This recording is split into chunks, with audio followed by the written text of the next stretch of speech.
नमस्कार विद्यार्थी मित्रांनो. आज आपण SYBA पॉलिटिकल सायन्स पेपर क्रमांक 2 पॉलिटिकल थिअरी, ज्याला आपण राजकीय सिद्धांत असं म्हणतो, त्यातील पहिल्या प्रकरणातील राजकीय सिद्धांताचे दृष्टिकोन या विभागांतर्गत आज वर्तनवादी दृष्टिकोन, राजकीय सिद्धांताचा वर्तनवादी दृष्टिकोन याविषयीची चर्चा करणार आहोत. यापूर्वीच्या भागामध्ये आपण राजकीय सिद्धांताचा पारंपरिक दृष्टिकोन कशा पद्धतीचा होता त्याची चर्चा केलेली होती.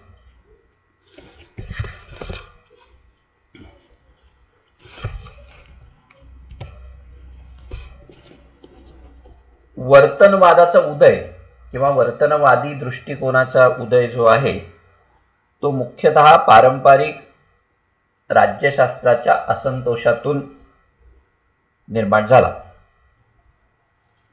परंपरागत राज्यशास्त्रामध्ये राज्य आणि शासन संस्थांचा अभ्यास, ऐतिहासिक, त्याच्यानंतर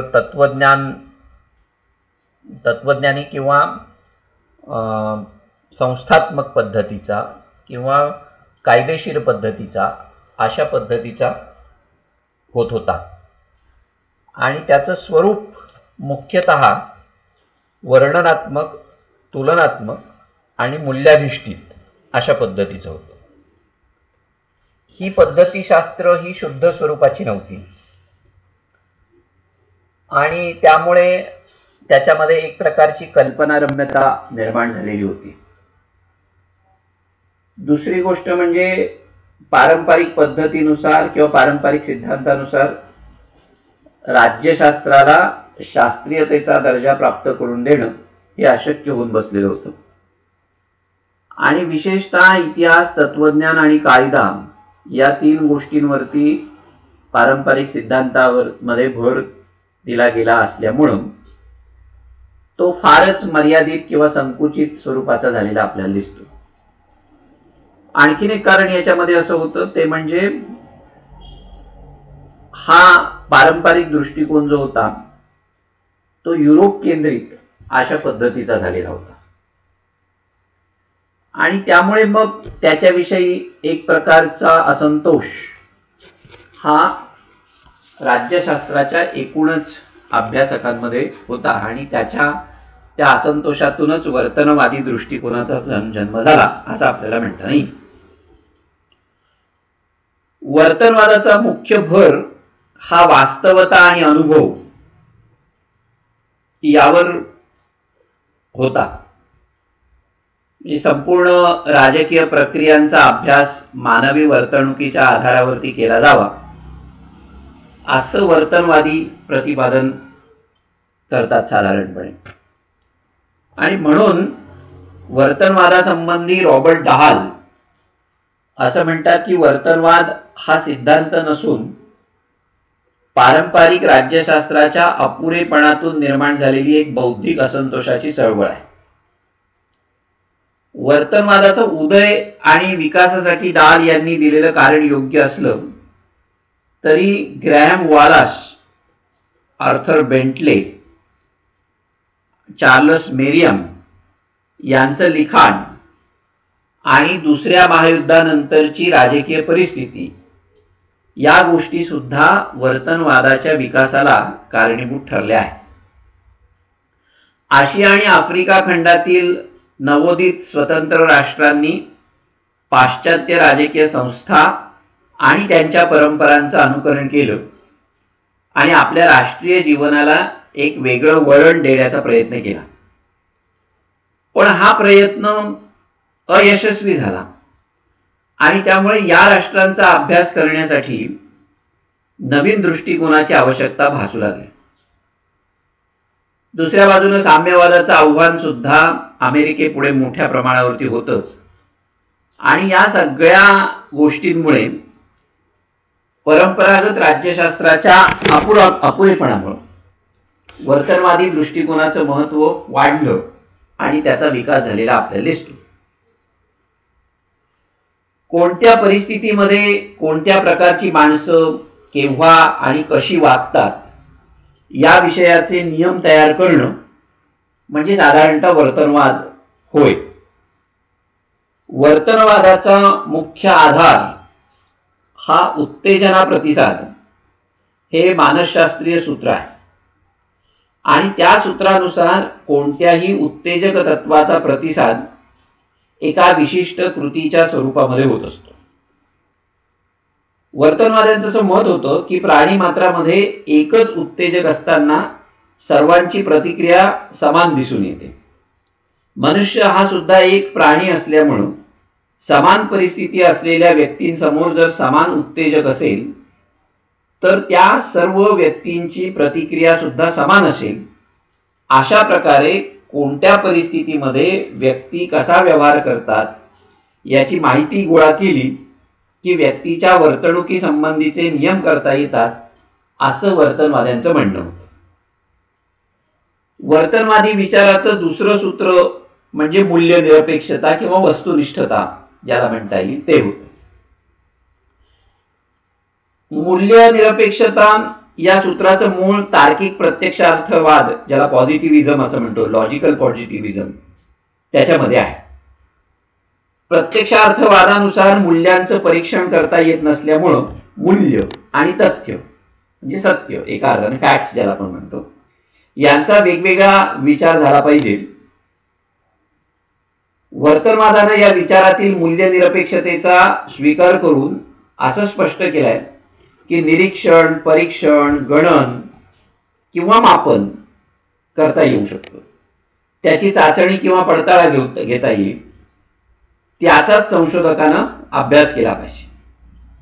संस्थांचं निरीक्षण या पद्धतीनं होऊ शकत नाही, पण मानवी व्यवहाराच्या अभ्यासासाठी मात्र ही पद्धती योग्य असल्यामुळं माणसाच्या राजकीय वर्तणुकीच्या क्रियांचा अभ्यास व्हावा असं वर्तनवादी म्हणत होते. थोडक्यात व्यक्ती आणि त्यांचं राजकीय वर्तन आणि त्यांचा मूल्यनिरपेक्ष दृष्टीनं अभ्यास हा वर्तनवादाचा केंद्रबिंदू होता. जे जे काही अवलोकन करू शकेल, जे जे काही स्वतः अनुभवू शकेल किंवा इतरांच्या अनुभवाची माहिती मिळवू शकेल त्या सर्व पुराव्यांच्या आधारावर माणसाच्या वर्तनाविषयी निष्कर्ष काढणं यालाच वर्तनवाद असं म्हणतात. ग्रॅहम वालास यांनी मूल्यनिरपेक्ष विश्लेषण आणि मानवी वर्तनाचा अभ्यास या दोन भूमिकांवरती भर दिलेला आहे. राज्यशास्त्राला शास्त्रीय अधिष्ठान प्राप्त करून देणं तसंच त्या संबंधीचं आकलन वाढवणं हा वर्तनवादी दृष्टिकोनाचा मुख्य हेतू होता. डेव्हिड ट्रूमन यांनी वर्तनवादाच्या संदर्भामध्ये असं म्हटलंय की वर्तनवादी दृष्टिकोनाचा मुख्य उद्देश राजकीय प्रक्रियांचं सखोल अध्ययन करण्यावर तसंच इतर सामाजिक शास्त्रांनी केलेल्या योगदानाचा स्वीकार करून ज्याचं मापन करता येईल अशा सर्व प्रक्रियांचं अध्ययन करण्याचा होता. वर्तनवादामुळे शास्त्रशुद्ध संशोधन आणि वस्तुनिष्ठ विश्लेषण करणं शक्य झालं असंही ट्रूमन यांचं म्हणणं होतं. आता आपण वर्तनवादी दृष्टिकोनाचे नेमके आधार काय आहेत किंवा त्याची गृहीतकं ज्याला आपण म्हणतो ती नेमकी कोणत्या पद्धतीची आहेत त्याची चर्चा करू. डेव्हिड ईस्टन यांनी 1937 मध्ये लिहिलेल्या the political system and inquiry into the state of political science या लेखामध्ये वर्तनवादी दृष्टिकोनाचे 8 आधार किंवा 8 गृहीतकं ज्याला आपण म्हणतो ती स्पष्ट केलेली आहे. म्हणजे एका अर्थानं डेव्हिड ईस्टन यांनी 70च्या दशकामध्ये वर्तनवादी दृष्टिकोनाचा पाया घातला असं आपल्याला म्हणता येईल. आता ही नेमकी गृहीतकं कोणत्या पद्धतीची आहेत? कारण मगाशी मी जे म्हणत होतो त्याप्रमाणे इतिहास, तत्वज्ञान, संस्थात्मकता किंवा वर्णन प्राधान्य यावर आधारित असलेला जो पारंपरिक दृष्टिकोन होता, त्या पारंपरिक दृष्टिकोनाबद्दलचं एक प्रकारचा असंतोष अभ्यासकांच्या मनामध्ये होता. आणि दुसऱ्या बाजूला म्हणजे तिसऱ्या जगातले जे नवस्वतंत्र देश होते, त्या नवस्वतंत्र देशांचं सामाजिक आर्थिक वास्तव हे युरोपपेक्षा वेगळ्या पद्धतीचं होतं. आणि अशा परिस्थितीमध्ये वसाहतींच्या राजकीय संस्था ज्या होत्या त्यांचा स्वीकार नवस्वतंत्र देशांनी केला आणि त्या अल्पावधीमध्येच अपयशी ठरल्या. त्याचं मूल्यांकन कसं करायचं हा प्रश्न राजकीय अभ्यासकांसमोर निर्माण झालेला होता. दुसऱ्या बाजूला 2 महायुद्ध झाली होती, पहिलं आणि दुसरं महायुद्ध. या दुसऱ्या महायुद्धामध्ये निर्माण झालेल्या ज्या फासिस्ट आणि नाझी शक्ती होत्या त्या का निर्माण होतात,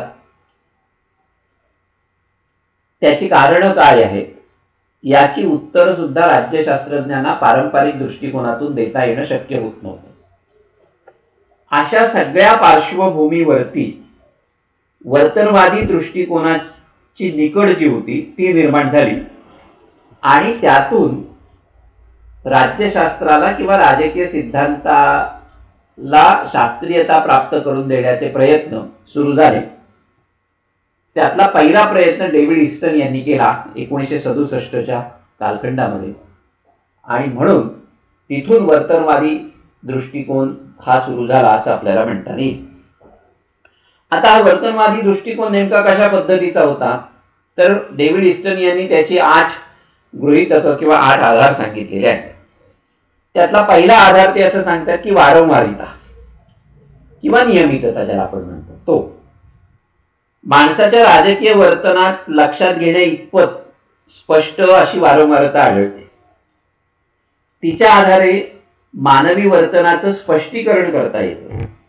तसंच भावी वर्तनाबद्दलचं भाकीतही वर्तवणं शक्य असतं. स्पष्टीकरण आणि भाकीत कथन करता येणं हा कोणत्याही शास्त्राच्या मुख्य कसोट्या असतात. उदाहरणार्थ मतदार वर्तनाच्या अभ्यासावरून आपल्याला असं आढळतं की मतदारांचा सामाजिक आर्थिक दर्जा, व्यावसायिक किंवा जातीय प्रतिष्ठा इत्यादी गोष्टींच्या आधारानं एक असा आकृतीबंध तयार होतो आणि त्या आधारे अभ्यासक मतदार वर्तनाचं स्पष्टीकरण किंवा भाकीत कथन करत असतात. म्हणजे निवडणुकीमध्ये कोण जिंकेल, कोण हरेल, कोणाला किती मतदान होईल, कोणत्या प्रकारचा स्विंग असेल, या प्रकारची भाकीत कथनं ही वर्तनवादी दृष्टिकोनातून शक्य झाली. पारंपरिक दृष्टिकोनामध्ये हे शक्य नव्हतं, कारण पारंपरिक दृष्टिकोन हा आदर्शलक्षी अशा पद्धतीचा राहिलेला होता. दुसरं गृहीतक या सिद्धांताचं, वर्तनवादी सिद्धांताचं असं होतं ते म्हणजे अध्ययन तंत्र, आपलं पडताळणं. संशोधनाच्या संदर्भामध्ये करावयाच्या सगळ्या विधानांना अनुभवसिद्ध पुराव्यांचा आधार हा असला पाहिजे. प्रत्येक विधानाचा पडताळा हा अनुभवनिष्ठ निकषांवरती घेता आला पाहिजे. ज्ञान, नियम किंवा सिद्धांत यांची वैधता ही निरीक्षणक्षम अशा प्रयोगांनी सिद्ध झाली पाहिजे. अशा पद्धतीचा एक आधारभूत तत्व हे वर्तनवादी दृष्टिकोनामध्ये आहे. आदर्शवादी तत्वज्ञानामध्ये किंवा आदर्शवादी दृष्टिकोनामध्ये आपल्याला असं कुठे दिसत नाही. तिसरं म्हणजे अध्ययन तंत्र, अभ्यासाची जी तंत्र आहेत ती. नैसर्गिक शास्त्रांमध्ये प्रचलित असलेल्या अध्ययन तंत्रांचा अवलंब करून राज्यशास्त्रीय तथ्यांचं संकलन आणि विश्लेषण केलं पाहिजे अशा पद्धतीची भूमिका वर्तनवादी घेतात. काटेकोर अशा गणिती पद्धतींनी प्रस्थापित केलेली मांडणी निश्चितच वादातीत किंवा अधिक विश्वसनीय असेल. त्याप्रमाणे तौलानिक किंवा तुलनात्मक अध्ययनाच्या दृष्टीनं ती अधिक जास्त उपयोगी ठरू शकते. या दृष्टीनं सर्वेक्षण पद्धती, आशय विश्लेषण, नमुना पाहण्या, बहुचलात्मक विश्लेषण अशी जी तंत्र होती ती तंत्र वर्तनवादी अभ्यासकांनी हाताळली किंवा त्यांची निर्मिती त्यांनी केली असं आपल्याला म्हणता येईल. चौथं आधारभूत गृहीतक जे आहे वर्तनवादी दृष्टिकोनाचं ते म्हणजे परिमाण क्षमता, क्वांटिफिकेशन. मोजमाप करण्याचा काटेकोर मार्ग म्हणून संख्याशास्त्रीय परिमाणांचा अवलंब वर्तनलक्षित दृष्टिकोनांनी किंवा वर्तनवादी अभ्यासकांनी केलेला आपल्याला दिसतो आणि तो मोठ्या प्रमाणावरती केला. म्हणजे संख्यांच्या स्वरूपामध्ये राजकीय घटित मांडल्यामुळं त्यांच्या प्रतिपादनामध्ये नेमकेपणा येतो असं आपल्याला दिसतं, जे पारंपरिक दृष्टिकोनामध्ये शक्य नाही. ते अनुभववादी किंवा ह्या वर्तनवादी दृष्टिकोनामुळे शक्य होताना दिसतं. पाचवं जे गृहीतक आहे ते म्हणजे मूल्य तटस्थता किंवा मूल्य निरपेक्षता ज्याला आपण म्हणतो ते. वर्तनवादी दृष्टिकोन मूल्यांना आणि नीतिशास्त्रीय निकषांना गैरलागू समजतो.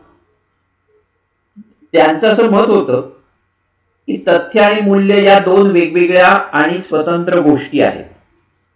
त्यांना अभ्यासकांनी कटाक्षानं वेगळ्याच ठेवायला पाहिजे. लोकशाही, स्वातंत्र्य, समता इत्यादी मूल्य कितीही उत्तम असली तरी त्यांचा खरेखोटेपणावरती किंवा त्याचा खरेखोटेपणा किंवा बरे वाईटपणा किंवा चांगला वाईटपणा ज्याला आपण म्हणतो शास्त्रीय कसोट्यांवरती सिद्ध होणारा नसल्यामुळं त्यांच्याविषयी वस्तुनिष्ठ संशोधन केलंच जाऊ शकत नाही. संशोधन कार्य करत असताना संशोधकानं स्वतःची मूल्यात्मक बांधिलकी जी आहे किंवा त्याचे अग्रक्रम ज्याला आपण म्हणतो ते दूर ठेवले पाहिजे. अशा पद्धतीची भूमिका ही वर्तनवादी दृष्टिकोनाने घेतलेली आपल्याला दिसते. सहावं गृहीतक वर्तनवादी दृष्टिकोनाचं जे आहे ते म्हणजे प्रमेय मांडणी, ज्याला आपण प्रमेय म्हणजे सिद्धांत एका अर्थानं.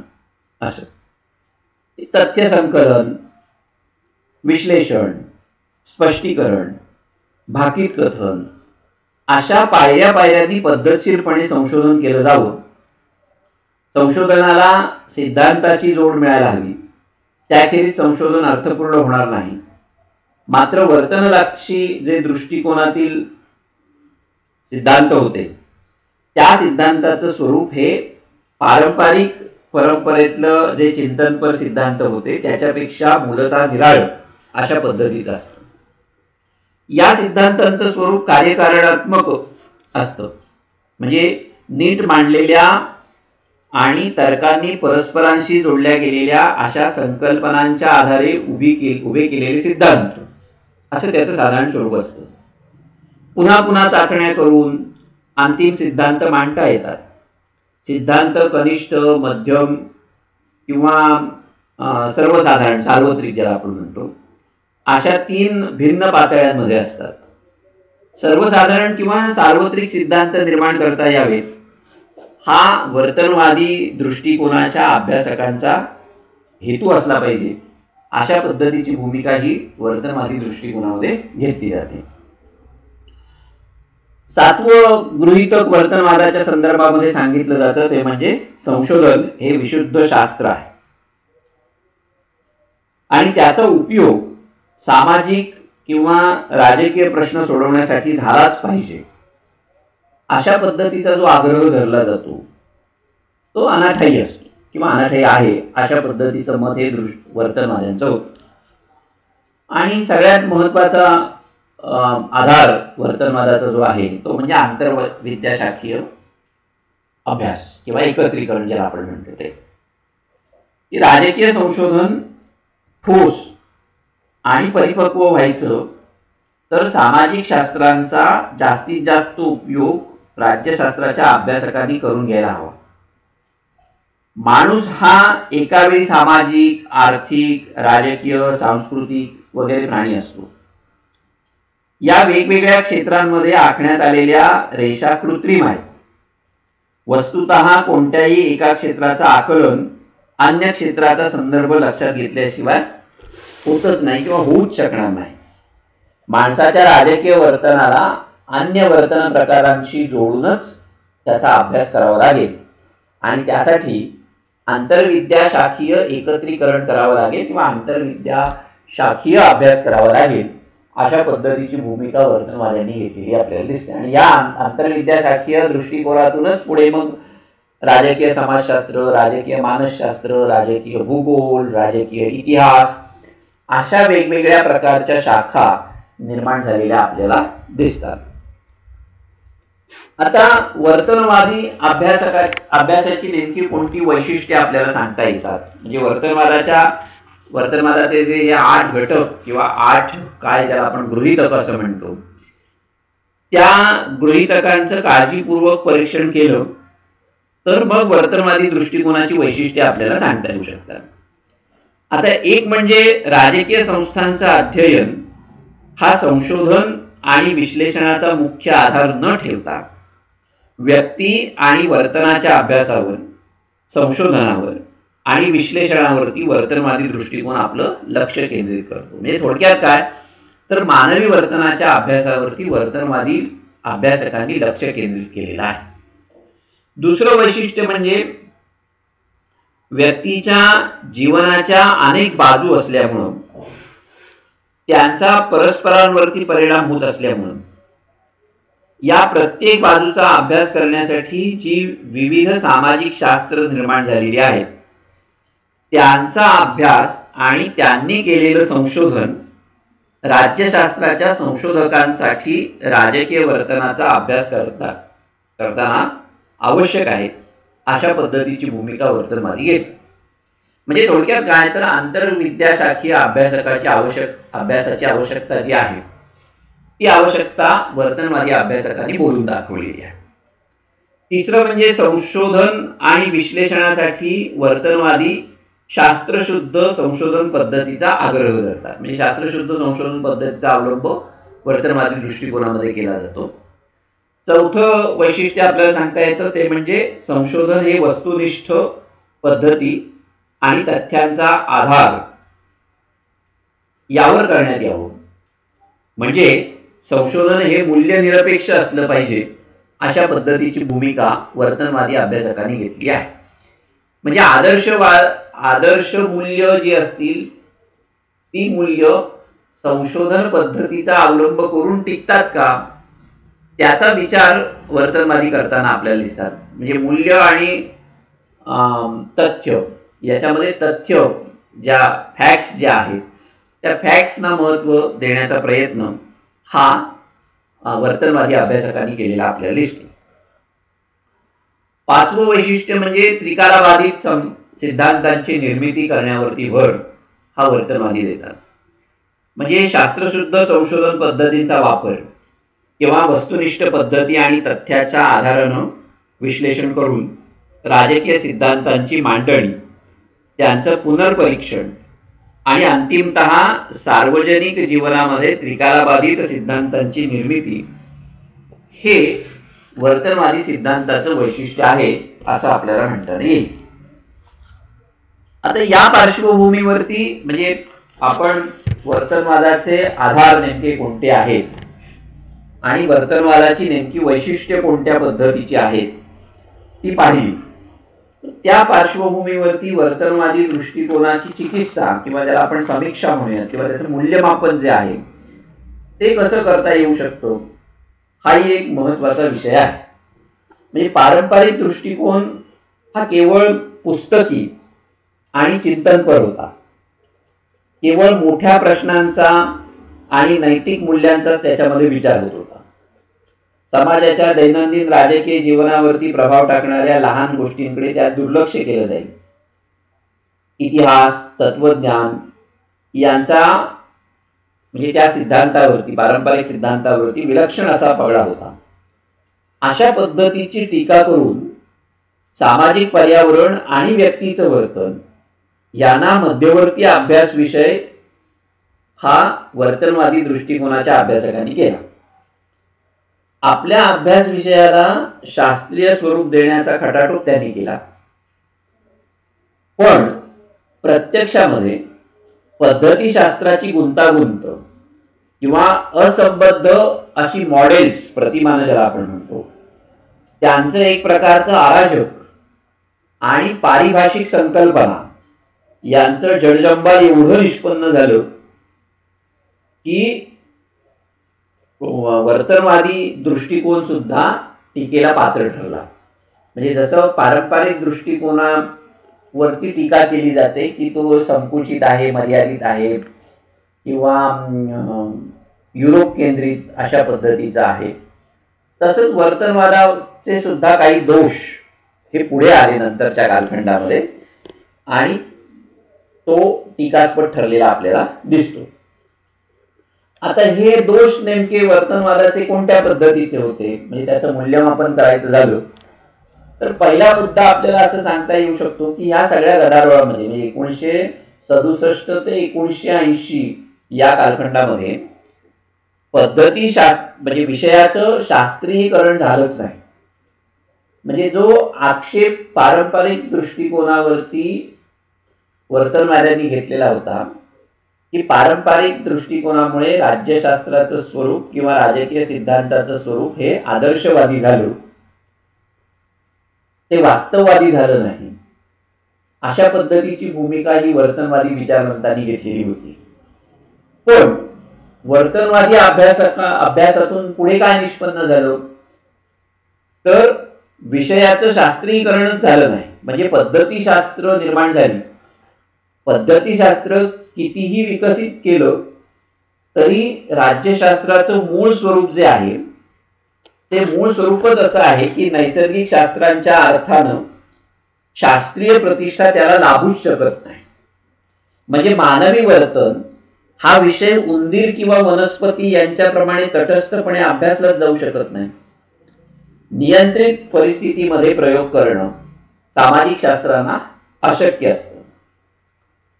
राज्यव्यवस्था आणि राजकीय प्रक्रिया यांचं स्वरूप इतकं गतिमान आहे किंवा नेहमी बदलणारं अशा पद्धतीचं आहे आणि व्यक्तीच्या राजकीय वर्तनाला वळण देणारे जे चल आहेत ते इतके असंख्य असतात की त्यांना शास्त्रीय चिमटीमध्ये अचूक पकडण्याचा प्रयत्न करणं मुळातच वेगळेपणाचं आहे.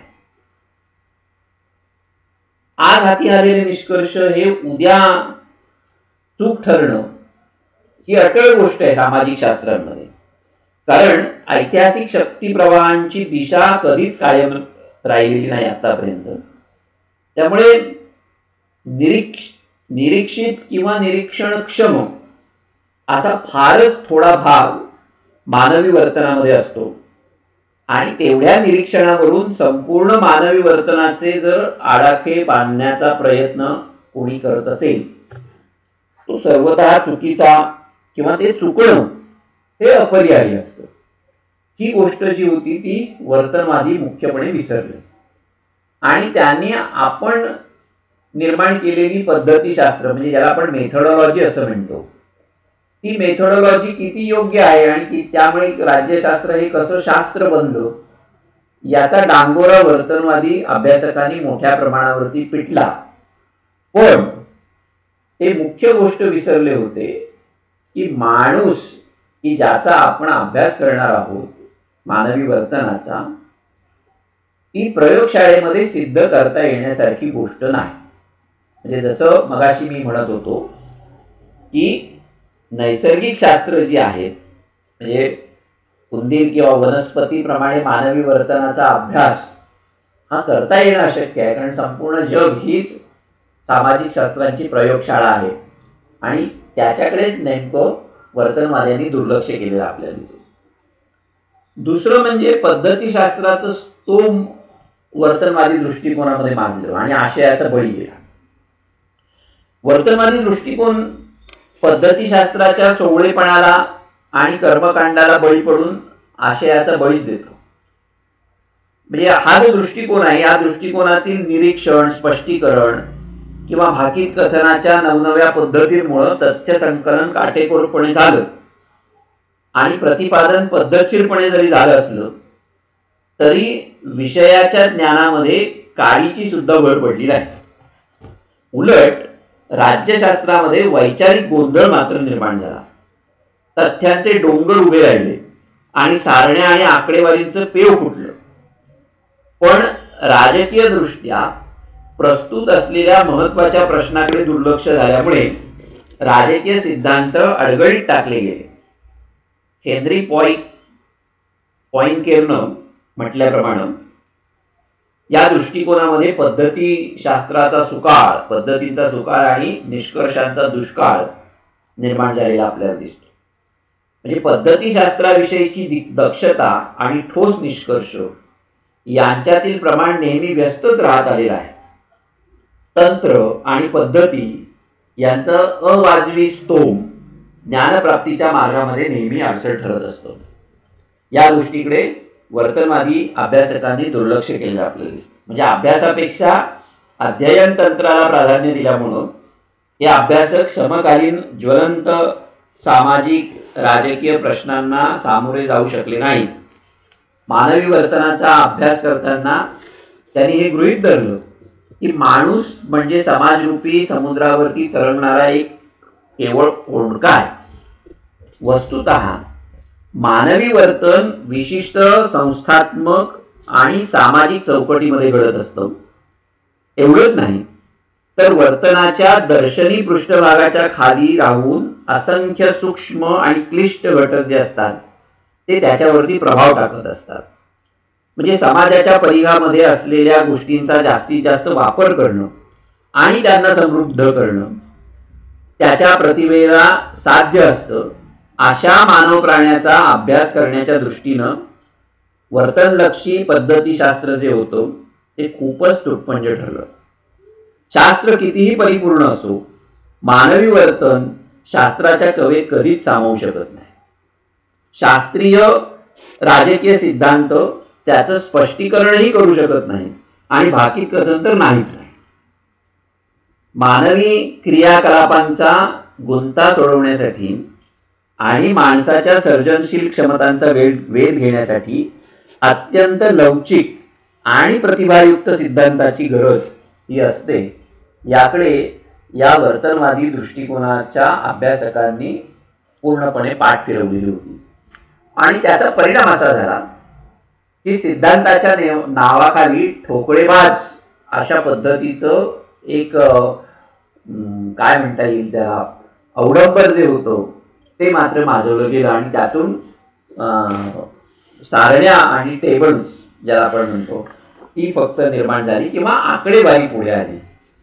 आकडेवारी प्रत्यक्षात म्हणजे आकडेवारी आणि प्रत्यक्षात असलेलं एकंदर वास्तव याच्यामधला फरक जो आहे हा फरक अशा लोकांच्या लक्षात येत नाही. साधं उदाहरण जर तुम्हाला सांगायचं झालं तर मध्यंतरी कोरोनाच्या कालखंडामध्ये संख्याशास्त्रज्ञांनी संख्येच्या आधारावरती कोरोना किती पसरेल किती नाही याची काही भाकीतं केलेली होती आणि ती सगळी भाकीतं चुकली. आता हे का चुकलं तर केवळ संख्यात्मकता विचारात घेतली.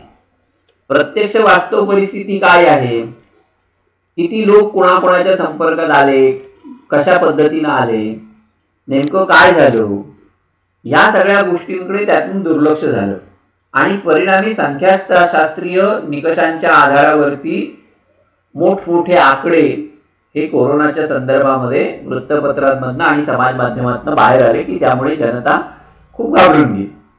म्हणजे असं होऊ शकतं की केवळ आकडेवारीचाच आपण जर त्याचं स्तोम माजवलं तर आशय जो आहे त्या आशयाचा बळी संशोधनामध्ये जाऊ शकतो.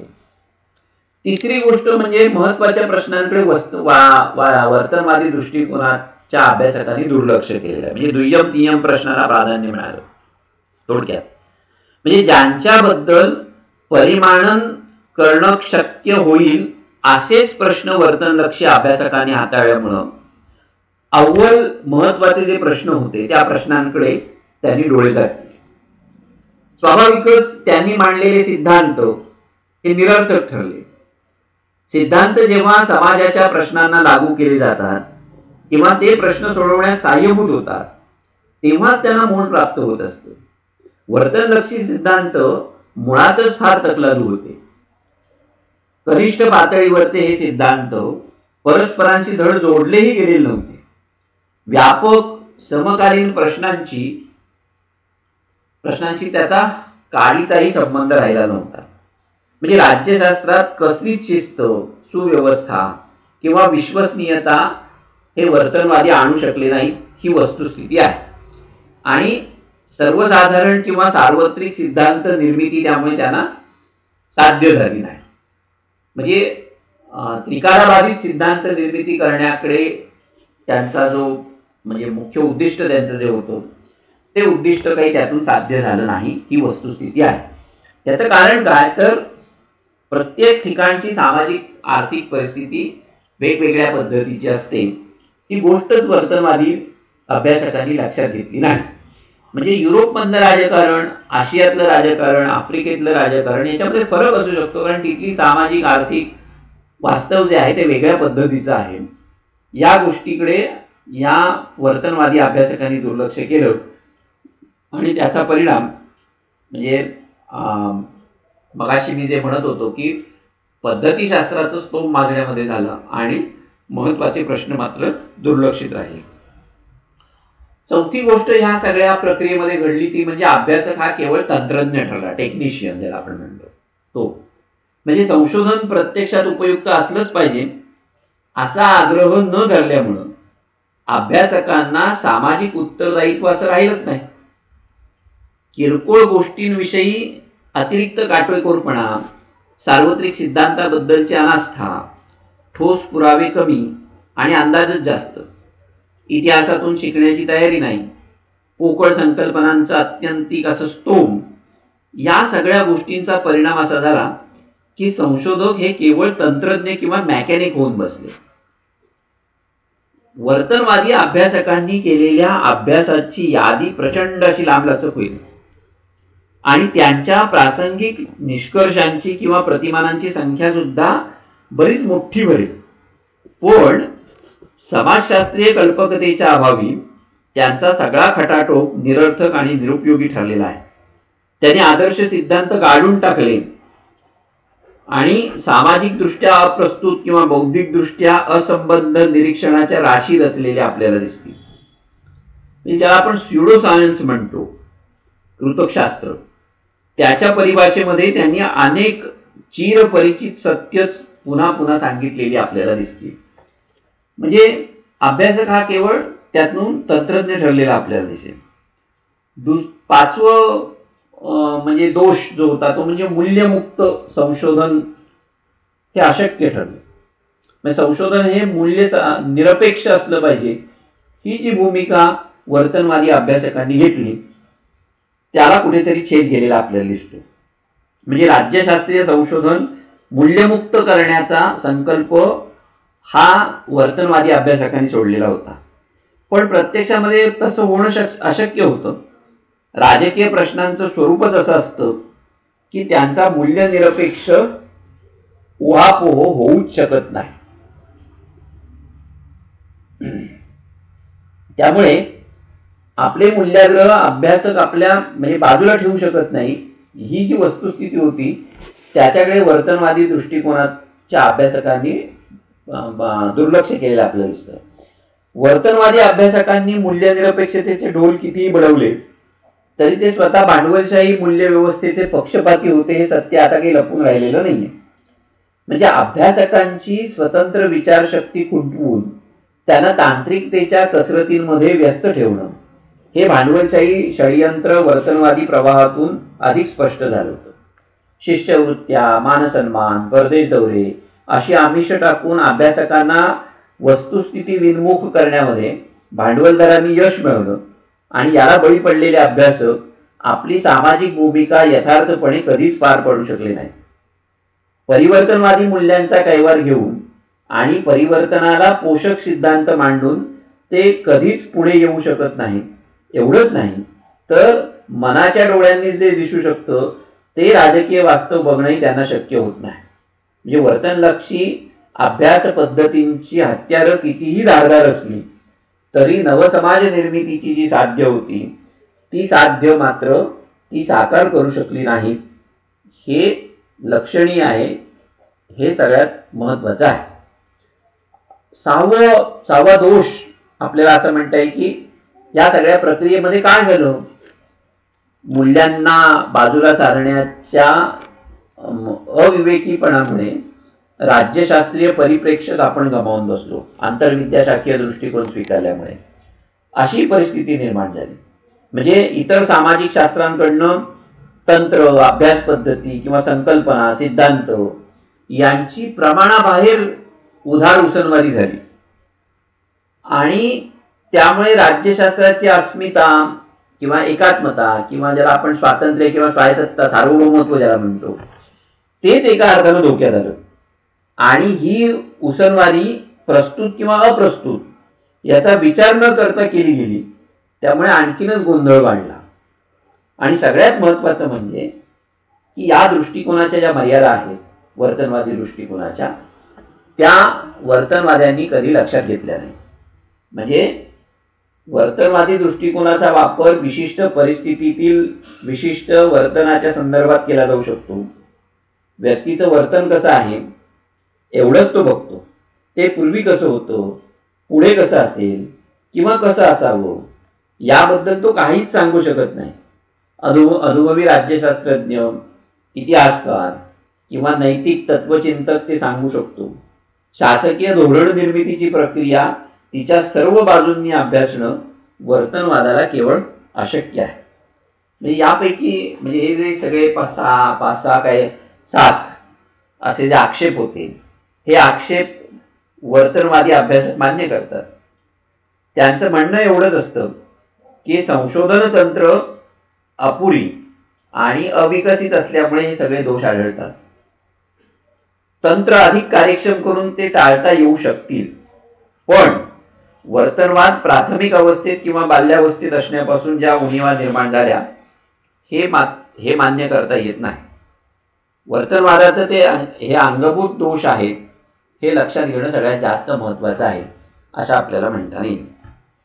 आता जसा पारंपरिक दृष्टिकोन एका अर्थानं टीकास्पद ठरला, तसंच वर्तनवादी दृष्टिकोन सुद्धा त्याच धर्तीवरती टीकास्पद ठरलेला आपल्याला दिसतो.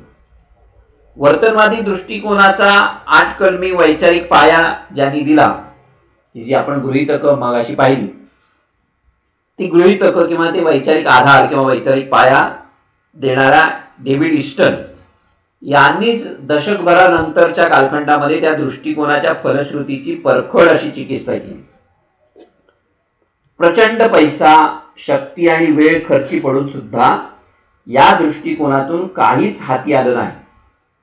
किरकोळ आणि बहुधा अप्रस्तुत प्रश्नांवरतीच अभ्यासकांनी आपलं लक्ष केंद्रित केलं, अशा पद्धतीचा निष्कर्ष डेव्हिड ईस्टन यांनी आपल्याला काढलेला दिसतो. ते असं म्हणतात की या काळामध्ये जगापुढची सामाजिक, राजकीय, आर्थिक संकट जी होती ती खूप गंभीर होती, पण त्यांचं भानच वर्तनवादी अभ्यासकांनी ठेवलं नाही. मानवी समाज विघटनाच्या गर्तेत मोडकळीस आलेला असताना वर्तनवादी अभ्यासक मात्र आपल्या मनोऱ्यात बसून स्थैर्य, सातत्याची प्रतिमानं उभारण्यामध्ये गर्क होते, असे डेव्हिड ईस्टन यांचं म्हणणं होतं. म्हणजे आपण गोळा केलेलं ज्ञान कशासाठी आहे, आपलं संशोधन कार्य कितपत प्रस्तुत आहे, आपला दृष्टिकोन परिपूर्ण आहे काय, विद्वानांचं सामाजिक उत्तरदायित्व कोणत्या प्रकारचं आहे, असे प्रश्न म्हणजे अभ्यासकांना 1980 नंतरच्या दशकामध्ये भेडसावू लागले. अमेरिकेमध्ये उसळलेल्या नागरी हक्कांच्या चळवळी, शहरी दंगली, पर्यावरणात्मक प्रदूषण, मोठमोठ्या राजकीय पुढाऱ्यांचे ओळीने झालेले खून, जगभरच्या मानवमात्रांची सत्सद विवेक बुद्धी हादरवून टाकणारे व्हिएतनामचं जे झालेलं युद्ध, अशा प्रसंगांनी राज्यशास्त्रज्ञांना अंतर्मुख होणं भाग पाडलेलं होतं. वर्तनवादी दृष्टिकोनाच्या जमेच्या बाजू मान्य करून पुढं राज्यशास्त्रामध्ये किंवा राज्यशास्त्राचं संशोधन अधिक प्रस्तुत किंवा अधिक उपयुक्त कसं करता येईल, असा भविष्यलक्षी विचार वर्तनवादोत्तर विचारवंत ज्याला आपण म्हणतो ते करत होते. डेव्हिड ईस्टन हा त्यांचा मुख्य प्रवक्ता होता असं आपल्याला म्हणता येईल. 1980च्या दशकातच त्यांनी वर्तनवादाच्या फलश्रुतीची चिकित्सा केलेली होती. डेव्हिड ईस्टन यांचं असं मत होतं की हे जे काही आत्मपरीक्षण वर्तनवादोत्तर प्रवाहानं केलं ते राज्यशास्त्राच्या व्याप्तीमध्ये आणि उद्दिष्टांमध्ये क्रांती घडवून आणणारं ठरलं. ज्यांनी एकत्र येऊन ते काम केलं त्यांच्यात कट्टर डाव्या विचारप्रणालीपासून ते अगदी थेट उजव्या विचारप्रणालीचे अभ्यासक होते. त्या सर्वांच्या दोन मुख्य मागण्या होत्या, एक म्हणजे प्रस्तुतता आणि दुसरी म्हणजे प्रत्यक्ष कृती. म्हणजे ही जी वर्तनवादोत्तर क्रांती झाली, की वर्तनवादी दृष्टिकोन आणि त्याचे नेमके दोष काय आहेत ते अभ्यासल्यानंतर ते दोष दूर करण्याचे प्रयत्न काय असू शकतात याची चिकित्सा डेव्हिड ईस्टन यांनी केली. आणि ती करत असताना त्यांनी वर्तनवादोत्तर अभ्यासक्रमाची म्हणजे उत्तर वर्तनवादी दृष्टिकोनाची काही सूत्र सांगितली. एक 5-6 सूत्र त्यांनी सांगितलेली आपल्याला दिसतात. त्याच्यामध्ये पहिलं सूत्र जे होतं ते आशय प्रथम आणि तंत्र नंतर अशा पद्धतीचं होतं. म्हणजे संशोधन तंत्रापेक्षा संशोधनाचा हेतू अधिक महत्वाचा आहे. समाजापुढील तातडीच्या प्रश्नांच्या संदर्भामध्ये राज्यशास्त्रीय संशोधन हे अर्थपूर्ण आणि प्रस्तुत असायला हवं. ते जर तसं नसेल तर ते हाती घेण्याच्या लायकीचेच नव्हे अशा पद्धतीची भूमिका ते घेतात. म्हणजे संशोधन जर प्रस्तुत असेल तर ते काटेकोर नसलं तरी चालेल, कारण अप्रस्तुत तंतोतंतपणापेक्षा प्रस्तुत असलेला ढगळपणा केव्हाही चांगला अशा पद्धतीची भूमिका ही डेव्हिड ईस्टन यांनी घेतली. दुसरं म्हणजे त्यांनी परिवर्तनावरती भर दिलेला आहे. म्हणजे राजकीय वास्तवाच्या वर्णन विश्लेषणातच व्यस्त राहिल्यामुळं वर्तनवादी दृष्टिकोन हा स्थितीवादी आणि परिवर्तन विरोधी ठरलेला आहे. म्हणजे व्यापक सामाजिक संदर्भ लक्षात न घेता त्याच्यामध्ये तथ्य संकलन केलं गेलं आणि त्यामुळे तो सामाजिक पुराणमतवादातनं ग्रस्त झाला. वर्तनवाद्यांनी जाणीवपूर्वक त्यातनं बाहेर पडलं पाहिजे अशा पद्धतीची भूमिकाही ईस्टन यांनी मांडलेली आपल्याला दिसते. तिसरं म्हणजे राजकीय सत्याला सामोरं जावं अशा पद्धतीची भूमिका ते मांडतात. त्यांचं असं म्हणणं होतं की वर्तनवादी अभ्यासक अमूर्त अशा विश्लेषणामध्ये व्यस्त राहिल्यामुळं त्यांचं तातडीच्या समकालीन पेचप्रसंगांकडे किंवा विवंचनांकडे दुर्लक्ष झालं. एकीकडे भौतिक अशी समृद्धता वाढत असून सुद्धा सामाजिक संघर्ष तीव्र होत आहेत, माणूस भयग्रस्त आहे, त्याला उद्याची चिंता आहे. अशा परिस्थितीमध्ये माणसाच्या खऱ्या गरजा ज्या आहेत त्या राजकीय सिद्धांतानं सांगितल्या पाहिजेत किंवा राज्यशास्त्रानं सांगितल्या पाहिजेत अशा पद्धतीची भूमिका ही 1980 नंतरच्या कालखंडातल्या विचारवंतांनी घेतलेली आपल्याला दिसते. चौथं तत्व वर्तनवादी म्हणजे उत्तर वर्तनवादाचं जे होतं ते म्हणजे मूल्य हीच ज्ञानामागची खरी शक्ती आहे. म्हणजे मूल्यविहीन ज्ञान हे विपरीत हेतूंसाठी वापरलं जाऊ शकतं. मूल्य ही राजकारणाच्या अभ्यासात विशेष महत्त्वाची असतात अशा पद्धतीची भूमिका त्यांनी घेतली. म्हणजे सुरुवातीला त्यांनी मूल्य नाकारलेली होती आणि फॅक्ट्स किंवा सत्य यांनाच त्यांनी जास्त महत्त्व दिलेलं होतं. पण मूल्यांशिवाय सिद्धांतांची मांडणीच करता येत नाही हे जेव्हा लक्षात आलं तेव्हा मात्र मूल्य हीच ज्ञानामागची खरी शक्ती आहे अशा पद्धतीची भूमिका त्यांनी घेतलेली आपल्याला दिसते. तिसरं म्हणजे अभ्यासकांची सामाजिक भूमिका त्याच्या संदर्भामध्ये ते असं म्हणत होतं की तटस्थ किंवा वस्तुनिष्ठ असा जो संशोधक असतो अशी जी भूमिका स्वतःकडे घेऊन राज्यशास्त्रज्ञांनी आपली सामाजिक भूमिका जी आहे ती टाळू नये.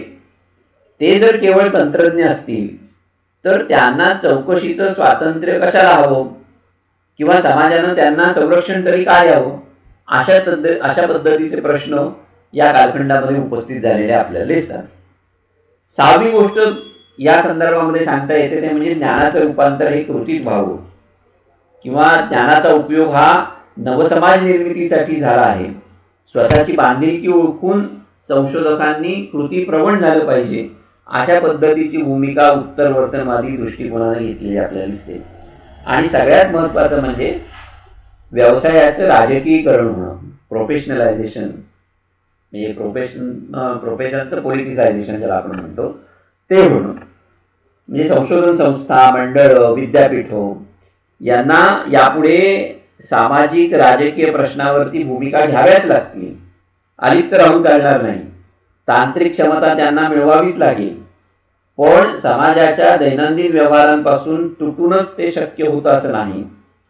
त्यांच्या हातून राज्यशास्त्र हे संघर्ष निवारणाचं किंवा परिवर्तनाचं साधन झालं पाहिजे, अशा पद्धतीची भूमिका ही उत्तरवर्तनवादी अभ्यासकांनी घेतलेली आपल्याला साधारणतः दिसते. म्हणजे सामाजिक शास्त्रज्ञानं काय करावं, कोणते अग्रक्रम बाळगावे, याबद्दलचे महत्त्वाचे मुद्दे जे होते हे मुद्दे उत्तरवर्तनवादी दृष्टिकोनाची ही जी 7 सूत्र आहेत त्याच्यामध्ये चर्चेला आलेले आपल्याला दिसतात. म्हणजे व्यावसायिक नीतिमत्ता, विज्ञानाचे सामाजिक संदर्भ आणि विचारवंतांची राजकीय भूमिका या संबंधी त्याच्यामध्ये मौलिक प्रश्न जे आहेत ते उपस्थित केले गेलेले आपल्याला साधारणतः दिसतात. पण काही टीकाकारांना मात्र अजूनही असं वाटतं की वर्तनवादाच्या अंगभूत मर्यादांचा फारसा विचार हा उत्तरवर्तनवाद्यांनी केलेला नाही. त्यांनी फक्त आनुषंगिक प्रश्नच विचारात घेतले. वर्तनवादावरती त्यांनी घेतलेले आक्षेप बरोबर असले तरी वर्तनवादाची आमूलाग्र चिकित्सा जी आहे ती करून अंतिम उद्दिष्ट जे असतं, अंतिम गंतव्य ज्याला आपण म्हणतो, ते त्यांनी निश्चित केलेलं नाही. एका परीनं त्यांनी परंपरावाद आणि वर्तनवाद या आंतरविरोधी प्रवाहांचा समन्वय घालण्याचाच प्रयत्न केला असून तो बराच डळमळीत झालेला आहे. त्यामुळे वर्तनवादोत्तर क्रांतीची दिशा ही अस्पष्ट किंवा अनिश्चित किंवा धरसोडीची आहे, अशा पद्धतीची टीका ही उत्तरवर्तनवादावरती केलेली आपल्याला साधारणतः दिसते. आणि त्यामुळे